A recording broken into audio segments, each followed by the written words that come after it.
Okay, continuing Augustine's free choice of the will, where we left off last time. And just to be perfectly clear, this is book 1, chapters 10, 11, 14, and 15. Okay, this directly picks up where the last recording left off. Okay, and Augustine goes from saying what's good, it's good if minds control bodies, to saying what's possible, impossible, and necessary. This is what he says. He's pivoting from what we say about animals and humans and how they differ to humans, better and worse. So in the same way that we're better than animals, or our lives are better because we can know and live and they only live, there are certain humans who are better or live better lives than other human beings. We call them moral and wise. This is what he says. He asks Evodius, he says, do you think that any lust or desire can overpower the mind now that we've discovered that dominion over bodies has been granted by eternal law? He says, no, because the order of the universe would not be the most excellent possible if the weaker or lesser commanded the stronger. So we can rephrase that the other way. The order of the universe would be the most excellent possible if the stronger commanded the weaker. But if you reverse it and circus animals run the circus, and wild animals tell human beings where they can live instead of us telling them where they can live, if children run families, that would be the weaker or the lower running the show. All that's bad. You don't want to live in that world. Now, from a Christian perspective, you can say, do you think God would create a world where by necessity children told adults what to do, animals told humans what to do, the foolish told the wise what to do, and bodies could control minds? No.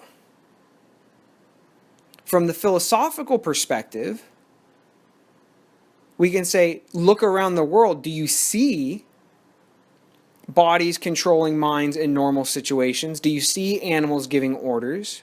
Do you see children running families? No, not usually. Right? And say, now, do you think it's better when you're trying to pursue some good thing that the wise who know the good make the decisions? Or do you think it's better when those who don't know the good but are trying to pursue it choose what to do? Well, the wise are, in general, if they know the good, more likely to achieve the good. Correct? If you're an expert NASCAR driver, you've been doing it for years, you know better than I do how to win that race. So I'm going to let you drive. Right? So there it's just trying to use logic. Do you think the world is, in fact, such that minds rule bodies and adults rule children, etc.? Yes. Do you think it's better that way? Yes. If you want to make it Christian or theological, you can just say, well, why is it that way? God made it that way. Now, another way that we can put this, and we need this to complete our ethics, is page 21. And what Augustine and Evodius discover is they say, okay, knowing and living is better than living all by itself. Okay, but what's better, living or non-living? To be living is better than to be non-living. You can ask this at a personal level, although this is not the best way to do philosophy, but I think it works here. Would you prefer to be dead or alive? I'd rather be alive. Okay, would you rather to be alive in a coma where you don't know that you're alive? Or to be alive as an animal, like I was going to say koala bear, but they're pretty cute. You might actually want to be a koala bear. Okay, a longhorn cow. Would you rather be a longhorn cow or a human? I'd rather be a human. Would you rather be a human in a coma who is alive but does not know it? Or a human being who's not in a coma, who's alive and knows they're alive? I'd rather be the human not in the coma. Same point. We just keep going up with this. Would you rather be a good person or a bad person? And I'm saying, ooh, pick me. I'd rather be a good person. Okay. So there's a natural order to the world. Better and worse are not opinions that individuals come up with randomly, but at least some ideas about good and bad you got from the world itself. You looked at what an animal is and you said, well, horses are beautiful, but they don't write poetry, so I'd rather be a human. Anyhow, the point here that Augustine's adding to what he said before is that it is impossible for the world to be ordered so that the weaker commands the stronger. A, we don't see that in the world itself, at least not generally. B, it wouldn't in fact be an ordered world at all. There would be no pattern or regularity if the weak sometimes ruled the stronger and the stronger sometimes ruled the weak. That'd be like some days the sun comes up and some days it doesn't. That would not be an ordered or pattern containing universe. It would be chaos. C, God would not make such a universe because it would be irrational and God's too smart for that. And it would be bad if children ran the world and some days the sun didn't come up. And God's not bad. As I like to say, God don't make no junk. It's this saying, right? God don't make no junk. God's not going to make a world that makes no sense. It's not going to make a world where evil is, or badness, like children making decisions for families would be bad, is a guaranteed part of the show. And as I said, there's a philosophical parallel to that final point about God. It doesn't appear that animals rule humans. It doesn't appear that children usually run families. And we can give logical reasons for why it's bad when that happens. Okay, so we add all this stuff up to what we've said before. It is bad when you do evil. Augustine defines evil as going against the natural order of things, acting like an animal when you should act like a human, acting like a child, an irrational child, when you should be acting like an adult. We haven't gotten here yet, but picking yourself over the broader human community as if one single person could possibly be bigger and more important than the whole human community, that's irrational. And preferring yourself over God is also irrational and bad. It's also disordered. So once more, just to repeat, doing evil is bad. Why is it bad, or how do we define evil? So when you knowingly pick the lower or lesser thing over the higher.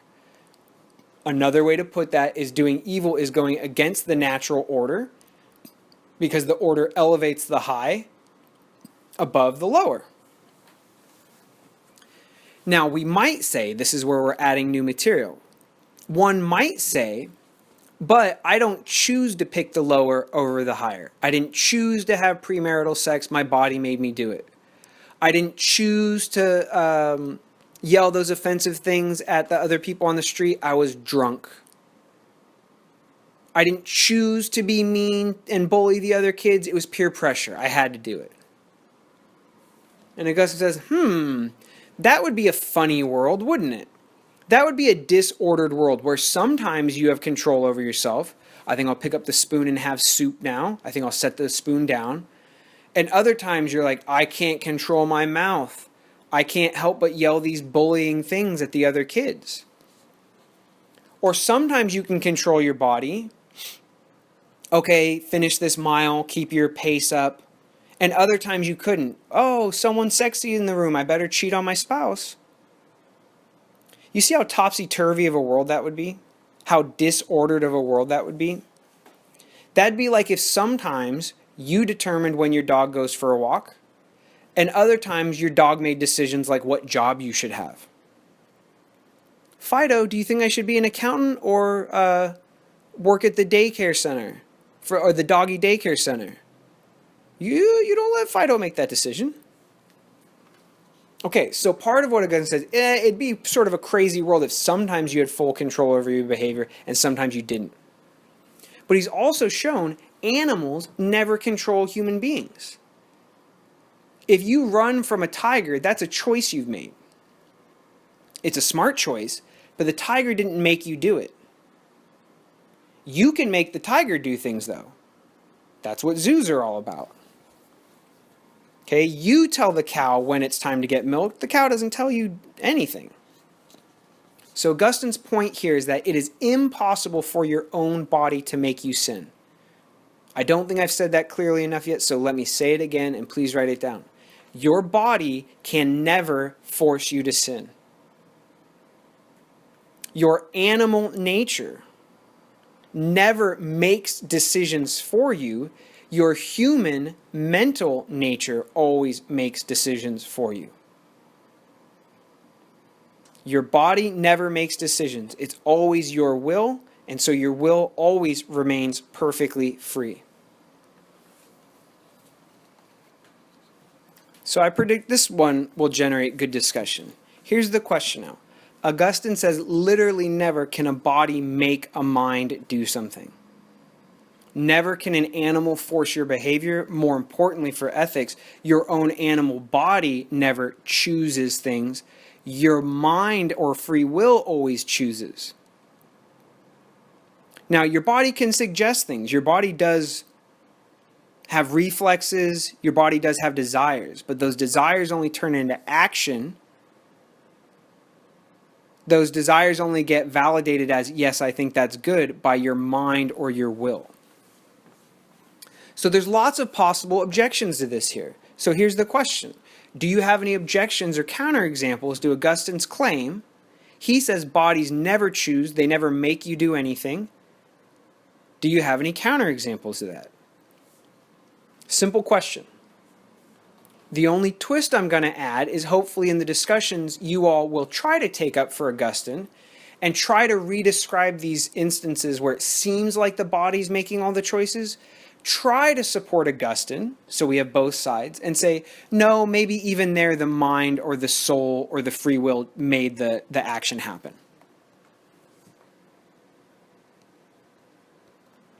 So as Augustine says, chapter 10 title, no one can force the soul or mind to be a slave to bodily lust. There is no forced sin, there's only chosen sin. So, step one, you're going to feel bad about step one. That means you are fully responsible for all of your sins and shortcomings. Wah, wah. Don't blame it on anyone else. Don't blame it on God. Don't blame it on your body. Don't blame it on animal desires. Don't blame it on someone else pressuring you or planting the idea in your head. You're always at bottom responsible for your actions. Wah, wah. So sad. But it gets worse. Step 2 is this. This is chapters 11 and then 14 and 15. Remember before we said, I told you all this stuff is connected. It's actually genius how philosophers can connect all these ideas sometimes. Remember before we started out and we said, there's two kinds of evil. There's evil that's done to you or evil you do. So you can do bad things and bad things can happen to you. And now Augustine says this. When bad things happen to you, some of them are God's punishment for your sinful choices. We have to be very careful here. So don't add things yet that aren't in the text. Don't add things that I haven't said. Okay? Some, not all, some of the bad things that happen to you are God's punishment for your sinful actions. So some of the bad things that happen, not the bad things you do, but the bad things that happen to you, are God's punishment for sin. Now, if, this is contrary to fact, but if you were forced to sin and then God punished you for your sin, God would be a tyrant. God would be evil. He's not. God would be evil if you sinned against your free will. That is, if you had no choice in your sin and then God still punished you for it anyhow, he would be a jerk and evil. But that's the hypothetical contrary to fact. However, we've shown that all your choices are your own. It is just and fair to punish people when they freely chose to do the wrong thing. You do freely choose to do the wrong thing. Therefore, God is just and legitimate in punishing you or making bad things happen to you when you choose to do wrong. Now, I bet a bunch of you are jumping ahead here. And that's because you're excited about the ideas. That's good. But we want to be excited about the ideas and go slowly as well. Have I or Augustine said anything about heaven or hell yet? No. Did we specify which kinds of bad things God does to people in order to punish them? No. So we have to go slowly. He's only given us enough proof to say God does some things that seem bad to you, but they're not bad, they're just, they're legitimate with an L, because they're punishment for sin. Punishment for sin is just or legitimate when you deliberately did the sin. You did deliberately do the sin, therefore God is just and legitimate. Look at even just the title of chapter 12. It's not one we read, but it's where he says it most clearly in that title. The sinful justly suffer in the present life. And that's what 14 and 15 are about. It's not about heaven or hell yet. Books 1 and 2 focus exclusively, almost exclusively, on this life. Not heaven and hell, not the afterlife. This life. And this part is crucial, absolutely crucial. Okay? This is what Augustine says. Sin is choosing the lower rather than the higher. Another way to put that is sin is going against the natural order of the world. But what does order mean? It means choosing what's rational and choosing, order means what's rationally, logically distinguished into good and bad, better and worse. So when you sin, you choose the worse thing rather than the better thing. The sinner punishes herself because sin is, by definition, nothing other than choosing the lower good rather than the higher. We can run through the examples that we've done before. Let's say you murder someone because you're angry at them. What logically would be better? If you're angry at someone, what would be better? Killing them so they can never improve and having guilt on your conscience for the rest of your life and making other people very sad? Or would a better response, better for you is what I'm saying, better for the murderer, would not a better response be to tell the person why you're mad at them, help them improve so they don't do it again, not have a guilty conscience, not have to hurt other people, and probably learn something about yourself in the process? Yeah. If you want to overcome your anger by messing with someone else, mess with their mind. Make them learn why what they did was wrong. You'll be better off for doing that. Okay, let's give another example. Adultery. Sex is fun. Augustine even said that sex is pleasurable. But just be rational about it. What's more important to you? We're not talking about your spouse or God or the 10 Commandments or anything yet. We're dealing philosophically here. What's more important to you? A few minutes, maybe even a few hours, of pleasure that you'll probably forget about in not too long, or a lifetime of love, protection, also pleasurable sex, hopefully, etc., in a marriage.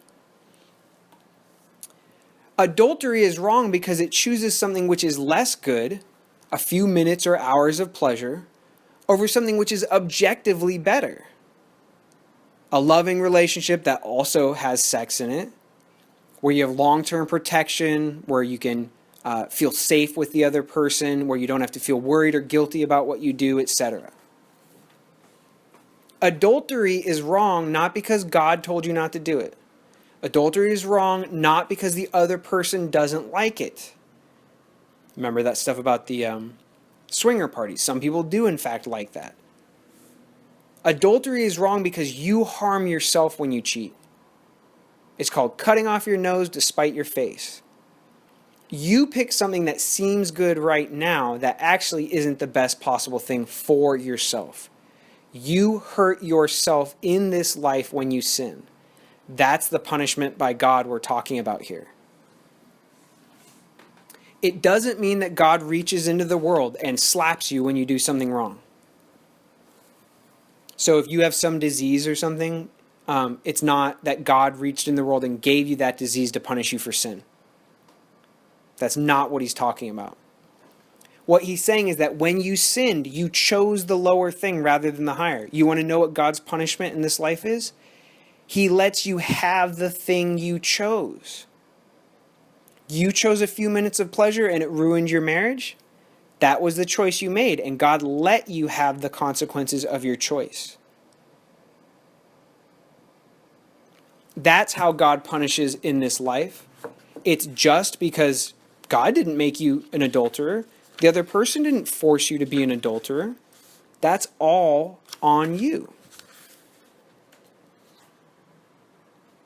So here's one of the major points, and we'll end the recording here. It ties together all these points, and it links up to what we're going to do next. This is what punishment is for Augustine. This is page 32. He says, some people make evil use of things, and other people make good use of things. You can evilly use sex. It's called premarital and extramarital sex and adultery for Augustine. Good use of sex is sex trying to procreate within a marriage for Augustine. Okay, and he says, the person who makes evil use of things clings to objects with love and is entangled by them. That is, he becomes subject or slave to those things which ought to be subject to him.